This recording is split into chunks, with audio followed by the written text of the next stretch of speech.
Welcome to Real Fake History, the show that goes back in time and imagines alternative paths that history might have taken. It's naughty, but you're going to love it.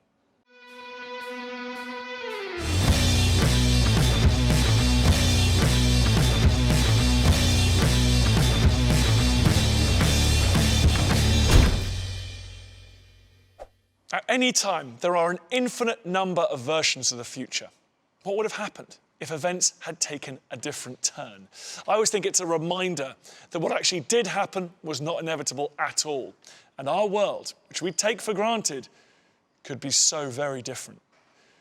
80 years ago, these planes were in the skies above Britain.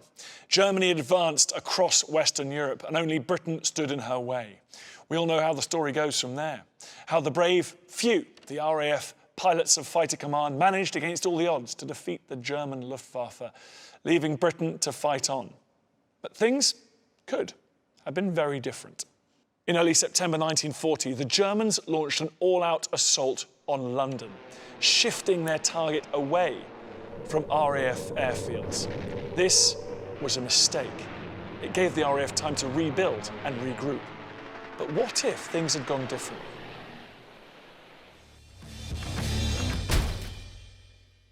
Well, I've assembled a top team of historians and experts to come with me through the looking glass. Luke Pepperer, Joe Thomas and Victoria Taylor are each going to outline an alternative fake history scenario, explaining what could have happened had the RAF lost the Battle of Britain in 1940. Luke Pepperer, how are you doing? Very good. Very Ready good for this? Here.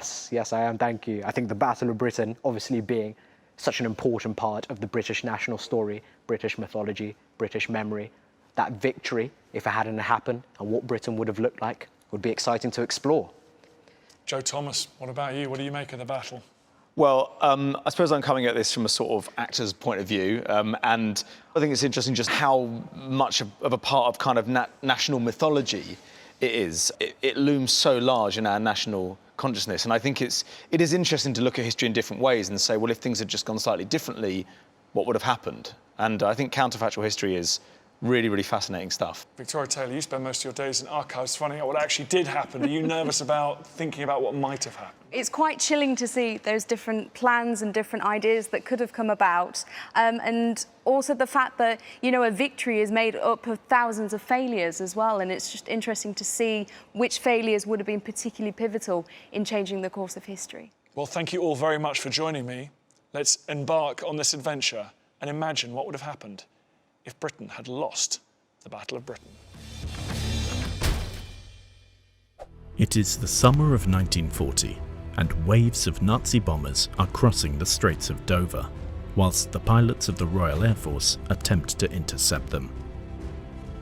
Fighting is fierce in the skies over southern England, as the outnumbered RAF struggle to maintain air superiority and prevent German bombers targeting their air bases and critical infrastructure. On the 13th of August 1940, Reich Marshal Hermann Goering orders Adlertag, an all-out assault against the RAF bases defending southern England. Britain's secret weapon, radar, is destroyed by Stuka dive bombers, leaving the RAF blind to incoming Luftwaffe attacks. In a devastating blow, massed German bombers break through and knock out all of 11 Group's key airfields, destroying hundreds of RAF fighter planes on the ground. Running low on planes and pilots, the RAF is forced to pull back its exhausted frontline forces to protect England's industrial heartlands. By late summer, Britain has lost control of the skies. So the RAF have been destroyed, its airfields are smoking ruins. Joe Thomas, what happens next? What is the real fake history scenario that you're going to give us? So Britain has lost the Battle of Britain. So that means that the Germans now have air superiority. So that means that Operation Sea Lion, which is the name for the invasion of Britain by Nazi Germany, can go ahead. So that's 60,000 plus troops, 3,000 paratroopers, over 4,000 horses as well, and also underwater tanks, underwater panzers, so submersible tanks that can go along the seabed of the English Channel. All of that is now going to invade Britain. That's the scenario. Let's take a look at what our future alternative universe history presenter might have made of it. September 1940, and the RAF has been defeated by the German Luftwaffe, giving Germany control of the skies. Across England, ports and airfields lie in ruin, following a bombing campaign that leaves Britain vulnerable to invasion. Germany launches its attack by sea and hits the beaches of southern England, the largest invasion of its kind since 1066. But, though Britain's air force is in ruin, the might of the Royal Navy and her coastal defences is more than a match for the Nazi war machine. Hitler's forces are hounded in the Channel and repelled from their landing grounds on British beaches. By autumn 1940, the German juggernaut is halted and the Wehrmacht defeated. But the question is, will Britain fight on? So, Joe, there we have it. The Royal Navy, the biggest navy on Earth. They halt the invasion. Tell us, how did it happen? Well, the Royal Navy was 10 times the size of the German Navy. And Hitler did have a plan, I think called Z Plan, which was to try and achieve naval parity with Britain. But that was only ever going to happen by about 1944 to 46. And that was Hitler's own, presumably quite optimistic estimate. So the Royal Navy becomes the thing that saves Britain. Yeah, well, the British were quite prepared for an invasion. I mean, that was what they thought was going to happen. So there's barbed wire put on the beaches, there's the Home Guard is readied, people are told what they should do in the course of an invasion.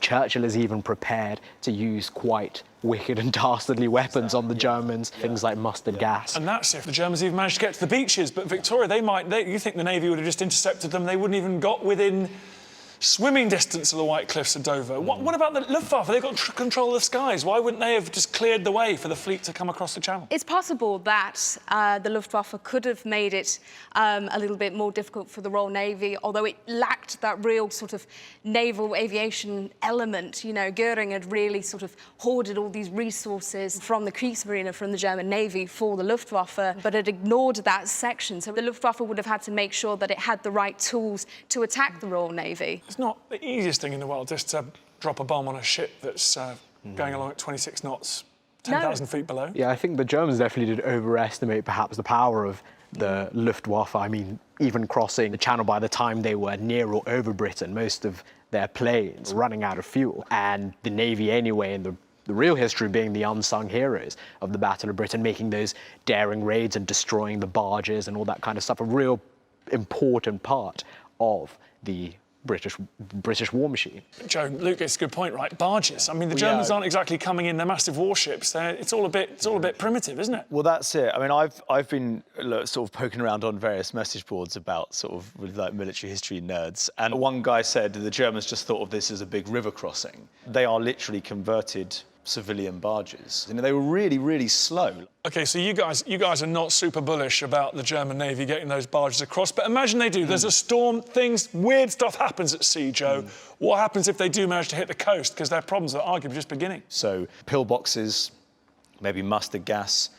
Also more outlandish things like literally creating fire in the sea, having these underwater tubes that would release petrol that would be set ablaze. Yeah, there were rumours spreading, not only in Britain, but all around Europe, of the British essentially having these bombs which when dropped on the Channel, dropped on the water, would release this flammable liquid, which would then be set on fire, and there'd just be this huge firewall around Britain as part of its protection. I mean, whether they actually had this technology and this ability, I think is debatable. Let's say they do manage to get across the Channel in these ridiculous slow barges.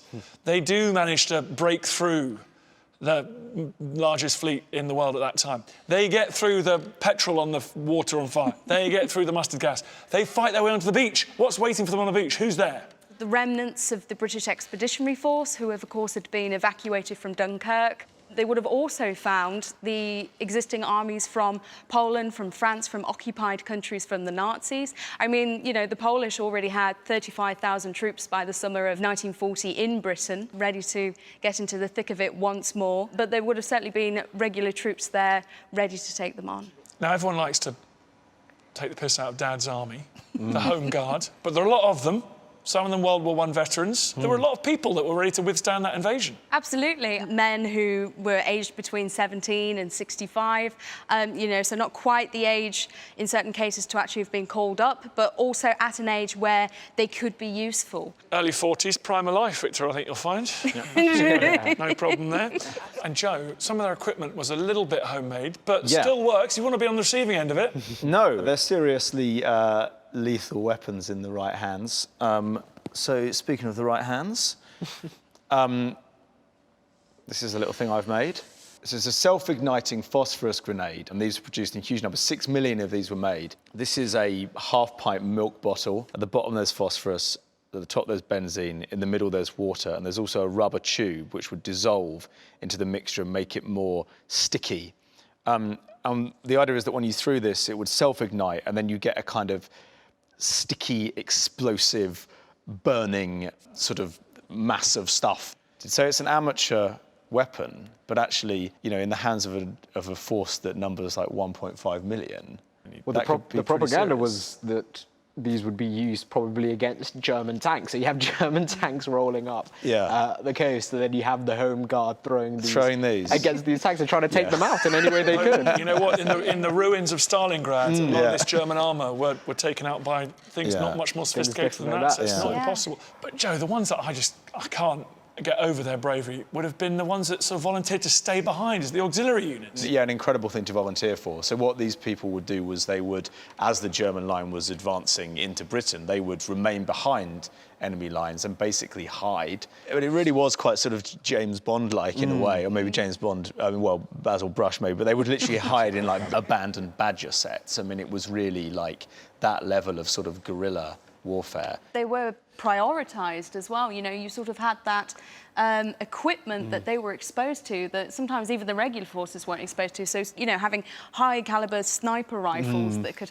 assassinate someone from, like a mile and a half away, So they really had that emphasis, and they also had that diversity of, having both men and women involved. I mean, I think it's suicidal bravery, surely lifespan measured in days. The kind of thing you expect to see more in the Japanese resistance to the Americans in Iwo Jima, Okinawa towards the end of the war might have happened in Kent in 1940. Extraordinary. OK, well, you guys, you've laid out a pretty terrifying, unlikely path to victory here. Do you think, Joe, Hitler would have risked it? I'm inclined to think not. I mean, I think if you look at the way the Nazis liked to wage war, it was always really, really quick. It was like, right, and we're going, and it's surprise and it's speed. And if you look at what was happening in sort of even like May to September of 1940, there was a lot of kind of going back and forth, and like the army wanted a broad front to attack, but the navy said, well, we need to have a narrow front. And just the whole kind of timbre of the way they were talking about it suggests that really they just don't think it's... They don't think it's viable. They don't think it's viable, yeah. Yeah, but, Hitler was a gambler. And you stand there in northern France outside Calais and you can see the White Cliffs. It seems so close. Napoleon stood there and said, let us be master of the Channel for just 6 hours and we should be masters of the world. Hitler must have thought the same thing. Well, it's interesting that you mentioned like the time period there, because actually it's probably not necessary to assume that the Germans needed to seize control of the whole of the English Channel. Some plans involve creating, in effect, a corridor across the Channel with mines on one side, mines on another, defended as best they could by whatever forces they had, and just keeping that corridor open for long enough to get those troops across. So I think if it was going to happen at all, possibly it was that narrow corridor of opportunity just for maybe 24, 48 hours. That's how it could have happened. So Joe Thomas has been telling us about a failed German invasion of Britain in the summer of 1940. For our next scenario, Victoria Taylor, what are you going to tell us? This scenario is if Operation Sea Lion succeeds. So we've got the Luftwaffe in the skies, we've got the Navy patrolling around the coast, we've got the troops landing on the ground. So it's this period of looking at how the Germans would have consolidated their rule and control over Britain. So Victoria, you're sketching out the unimaginable, Britain occupied by Nazi Germany. Let's take a look at what could have happened. 1940, and having lost the battle for the skies, Britain lies at the mercy of the German war machine. Though her army and navy fight with courage, the onslaught is unstoppable, and the German stranglehold over Europe now extends to Britain. In the months that follow, the British government falls, cities are placed under military rule and the royal family escape into hiding. But though Britain is occupied and overrun, there remains hope that she will come to resist her oppressor, and with the forces of the British Empire behind her, break free and be liberated from the shackles of Nazi rule. Temporarily occupied and divided, will her people be able to reclaim their island? Dramatic stuff, Victoria. How do the Germans go about imposing rule on one of their occupied territories, like Britain? It's most likely that Germany would have imposed their rule on Britain rather in the same way that they had in France and in Poland. So there would have been an establishment of German time in Britain. There would have been a period of martial law. So anyone that could potentially oppose the German invaders would have been rounded up. Well, Joe, Victoria mentions this rounding up of prisoners. There was a list, and you'd want to be on that list. You did want to be on the list because it was the Nazi blacklist. So if you weren't on it, it meant the Nazis thought you were kind of a good egg. Noel Coward's friend was pleased that they were both on the list and said, these are the people you do want to be seen dead with. But yeah, no, it was about 2,800 people, and it was prominent people within British society who represented, I guess, an ideological threat to the Nazis, or just had influence and were not Nazis. Yes, a Nazi official, Schellenberg, I think, who compiles this list of people. I mean, he's also looking at the British institutions and kind of drawing up, what are they about? What's their character? I think it's people who today you might call influencers, I think. It's anyone who's a sort of locus of influence and maybe ideology that's different to the Nazis. Even something like the Boy Scouts, which seems a bit silly, would have been targeted as a potential source of resistance. One very obvious source of resistance is one Winston Churchill. What do you think happens to him? Winston Churchill really could have gone one of two ways. So there's the typical narrative of him potentially, sort of going down with a pistol in his hand and choking on his own blood and, absolutely shedding every last inch of blood, sweat and tears for Britain.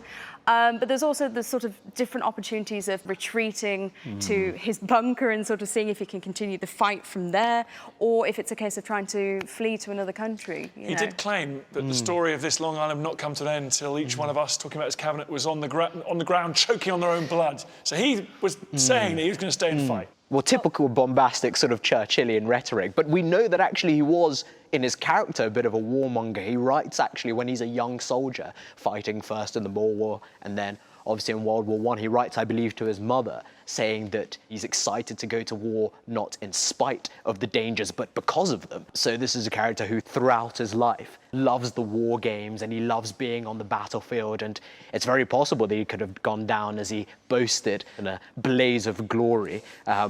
Either that or he's imprisoned and executed, which I think is also another possibility, because he's certainly, if he's not at the top of Schellenberg's Black Book, he's definitely in the top 5.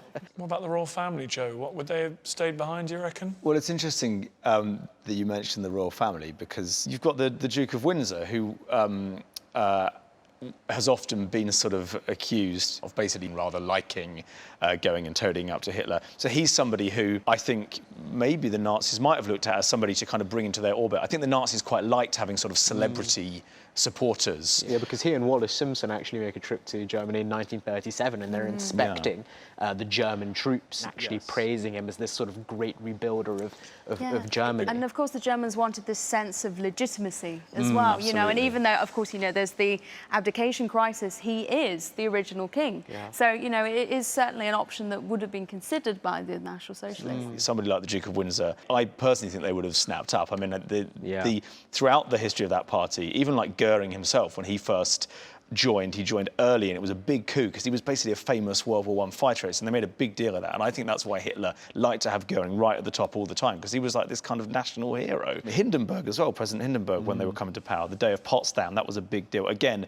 a senior old aristocrat who makes you look legitimate and like you're not going to do anything really stupid and you're not really that grubby, and after all maybe it won't be that bad. The Nazis love people like that, so I think that I'm not saying that that's the road that the Duke of Windsor would have gone down. They would have wanted him they on would the have throne, they would have certainly. loved it. They would have been up for it. But Victoria, there was a plan to snatch the royal family and spirit them away across the Atlantic.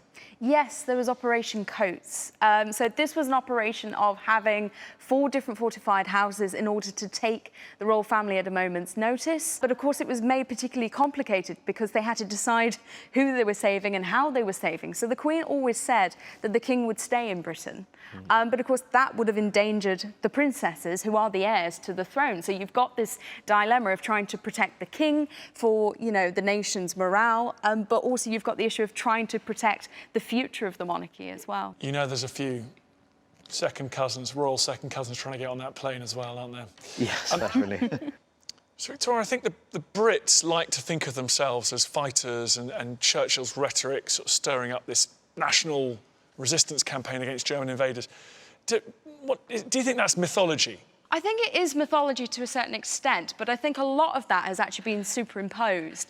So my object is very recognisable. This is the Keep Calm and Carry On poster, which, you know, many people sort of look at in terms of being absolutely, you know, indicative of British stiff-upper-lipness and morale and keeping that sort of resolve, but it actually wasn't issued during the Second World War. So this was produced by the Ministry of Information in 1939, and it was sort of looking at bolstering British morale in the case of, you know, sort of aerial bombardment and eventually a Nazi invasion. And over 2 million of these posters were produced, but because they were never used, they were pulped towards the end of the war and ended up only resurfacing in 2000.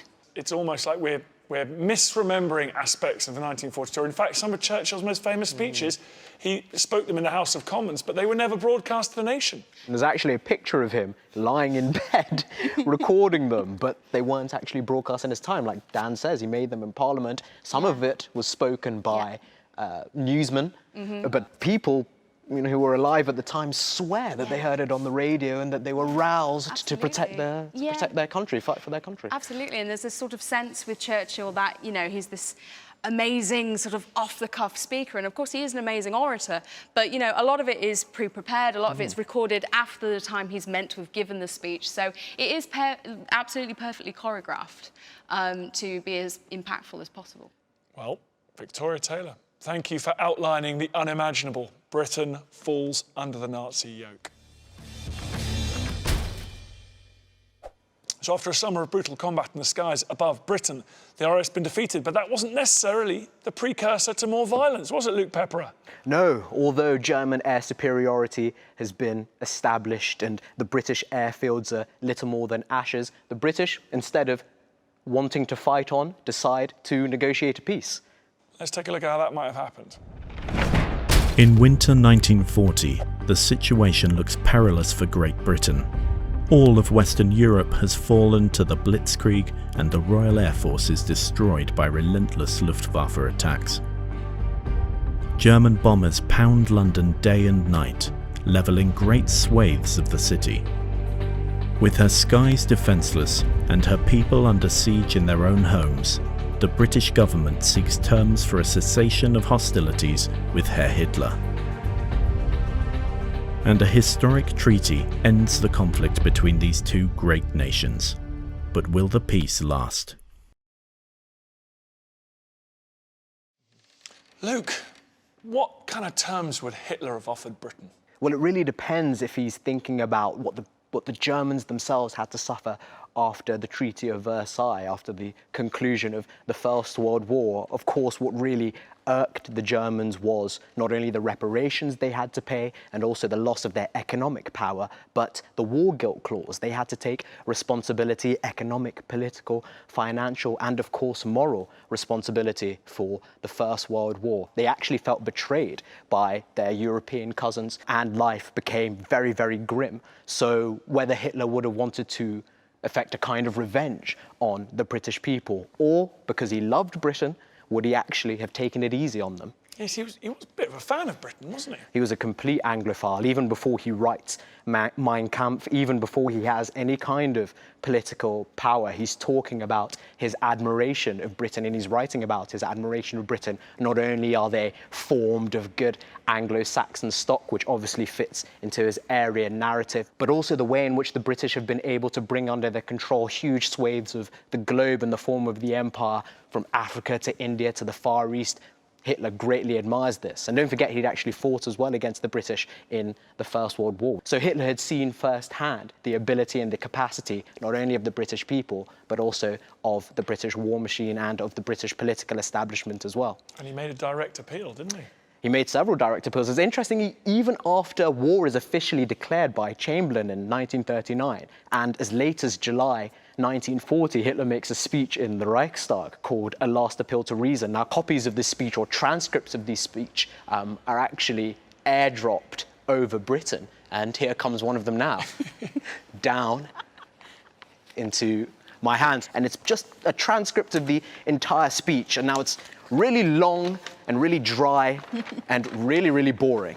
So the British public don't even take the time to read it. In fact, a second copy of the speech, an abridged version, is also dropped, and it is hoped that the British people will take to that abridged version. But again, they don't. Some of the British public are even using this speech as toilet paper. He should have used Twitter, like any other self-respecting autocrat. Joe, but there are elements of the British establishment that are pretty pro-Hitler. Yeah, I think there were people who were prepared to see Hitler as not necessarily benign, but kind of almost an inevitable thing that was going to happen and not completely bad. Like, just it's quite good to have a strong Germany again. Also, throughout the 1930s, Hitler just lied through his teeth constantly, saying that all he ever wanted was peace. And that I think there were people enough who were prepared to believe him. So there were influences within Britain who I think probably would have been prepared to countenance a peace with Hitler. Whereas I think Churchill was a bit of an outlier in that respect, and Churchill basically said, we might as well fight until the very end, because making peace is going to be no better than that. And I think that's kind of an argument that, like, most of us now would say is the right one. I think any sort of peace with Hitler just seems, in a way, completely revolting just because of who Hitler was. I think if we're talking about peace, obviously one of our earlier scenarios was occupation. That's a lot more brutal than a peace ordinarily would be. Yeah. One of the interesting questions is actually, in a peace, what happens to a figure like Churchill? Because in a brutal occupation, he's either imprisoned or executed, or he dies choking on his own blood. But in a peace, I mean, it's very possible that he certainly resigns, but whether he goes into a kind of retirement or he in fact flees to America and becomes a kind of a British de Gaulle. I can see Hitler as well, after bringing Britain to the negotiating table, staying in Britain, making Britain actually the political and economic centre. And Hitler himself, he was eyeing up Blenheim Palace as his official residence. And you can almost imagine him putting Churchill, if Churchill hasn't fled by then, him putting him sort of in a butler's uniform or something and having him strut around serving Hitler and his cronies. He would have been a drinks. bloody terrible butler. Exactly, bringing him and Hitler and his cronies drinks. I mean, in terms of a real peace settlement, I think it's likely that actually one of the more pro-peace politicians would likely have been the one negotiating with Hitler on those terms. So if Churchill was captured or, sort of imprisoned in occupation, the Germans would have had a real dilemma on their hands. They would have either had, kill him horribly and make an example of him, but then also would that have made him a martyr for the resistance? So you kind of have the issue of what could they have actually feasibly done with Churchill, whereas in a peace deal that actually might have been more preferable to the Germans, because then, it's either that they can try and oust him or replace him with someone else, and then he's not their problem in the same way. And I think also for the British people, a very, very different idea and a very, very different perception of British national character, which obviously is formed by beating back, Fritz and the Jerrys and all this type of thing. Yeah. I wonder what Hitler would have asked for in the negotiations about the status of the German physicist living in London, like Leo Szilard, who was working on the nuclear bomb at the time. It's very possible that actually in a peace scenario, the Germans would have had a good chance of developing the atomic bomb before the Americans, and obviously way before the Russians anyway. Might that have forced the hand of the Americans to come in? How long-lived would peace have been? Probably not so. Well, and you mentioned the Soviets. We should point out that Hitler would have had his objective, turning to war in the East with no undefeated enemies on his western flank. Do you think the war would have gone differently in the East? If either a peace deal had been made or indeed there'd been an occupation of Britain, we wouldn't have had a blitz, and if we'd not had a blitz, then the Luftwaffe wouldn't have had to divert its resources away from its unsuccessful campaign in the Battle of Britain and the Blitz. It would have automatically had those resources at its hand and could have launched Operation Barbarossa even earlier in 1941, and of course avoided the infamous winter. So we never know. So true. No British army in Greece in 1941, diverting German attention so they can start Barbarossa earlier, get to Moscow in time. I love what-if history. Luke Pepperer, thank you for outlining your case for Britain's peace with Germany. We'll never know what would have happened if the RAF had been defeated in the autumn of 1940. Perhaps the Home Guard would have seen off an invasion on the south coast. Perhaps German troops would have marched down the Mall. Would Churchill have been overthrown in order to secure a peace deal? They all seem incredibly unlikely given what happened. But it's worth remembering that if we go back to 1930, nothing of what followed would have seemed inevitable at that time. Britain's declaration of war against Germany, the rise of Winston Churchill to the position of Prime Minister, the success of the Royal Air Force against Germany. All of these events looked fairly unlikely at one point or another. And if history had diverged, as it could easily have done, things would have turned out very different indeed. My guests have made a convincing case for 3 different fake history scenarios that would have seen Britain fight on the beaches, fall to invasion, or strike a peace deal with Hitler. Luke Pepperer, Joe Thomas, and Victoria Taylor. Thanks for joining me, everyone. I hope you've enjoyed this episode and it's got you thinking about what other what-ifs there are in history. Please do let us know what you think in the comments below and share your suggestions for episodes you'd like to see in the future.